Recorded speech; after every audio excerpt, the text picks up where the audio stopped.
कभी दूध पिलाने नहीं आएगी। और हिरनी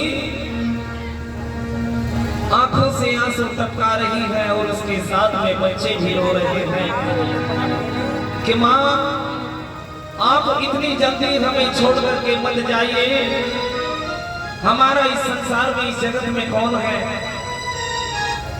ये प्यारी सी बच्ची 20 रुपए का नाम महादान करे, जोरदार ताली हो जाए।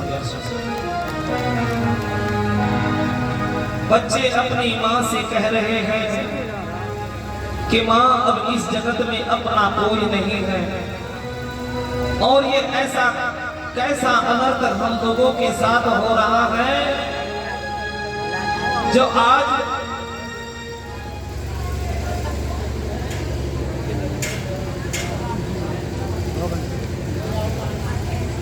संगत जी अब ऐसे हिरनी अपनी बच्चों को समझा रही है कि बेटा अपना ख्याल तो अब आप लोगों को सिमन ही रखना पड़ेगा और अब मेरा समय चलने का आ गया है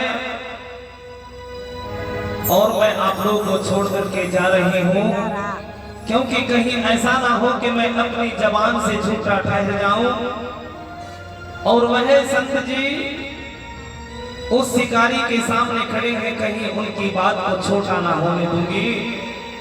इसीलिए मैं अपनी बातों पे खरी उतरते हुए उस शिकारी के पास जा रही हूं। और मेरे बच्चों अब आप अपना हमेशा ख्याल रखेंगे। इस प्रकार से हिरनी अपने बच्चों को समझा रही है। और अब जैसे ही हिरनी एक बार फिर से शिकारी के पास जैसे ही जा पहुंचती है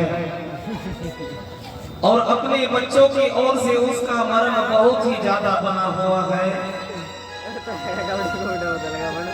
अतः प्यारी साध संगत जी अब हिरनी मन ही मन अपने बच्चों को याद कर करके उसकी आत्मा बहुत तड़प रही है, बहुत ही ज्यादा बिलख रही है।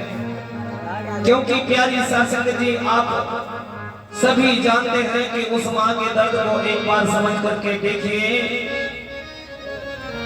जिसने हम सभी को अपने पेट में 9 माह तक पाला और फिर पैदा किया, हमें गीले से सूखे में पढ़ाया, उसको अपने बच्चों की कितनी याद आएगी।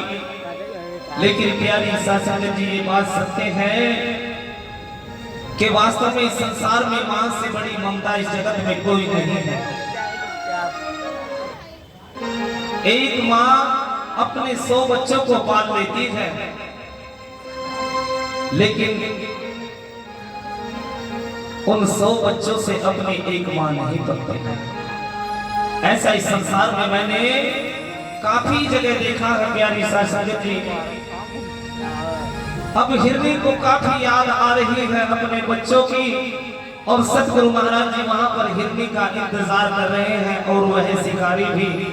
अब जैसे ही हिरनी सतगुरु महाराज जी के पास जाकर के खड़ी हुई और शिकारी सामने खड़ा है, तो हिरनी अपनी अंतर आत्मा से उस मालिक का, उस सतगुरु महाराज जी का गुणगान कर रही है, अपने अंतरात्मा से अरदास लगा रही है। और किस प्रकार से एक प्यारा सा भजन सतगुरु महाराज जी के पावन चरणों में लेकर के आ रहे हैं सभी।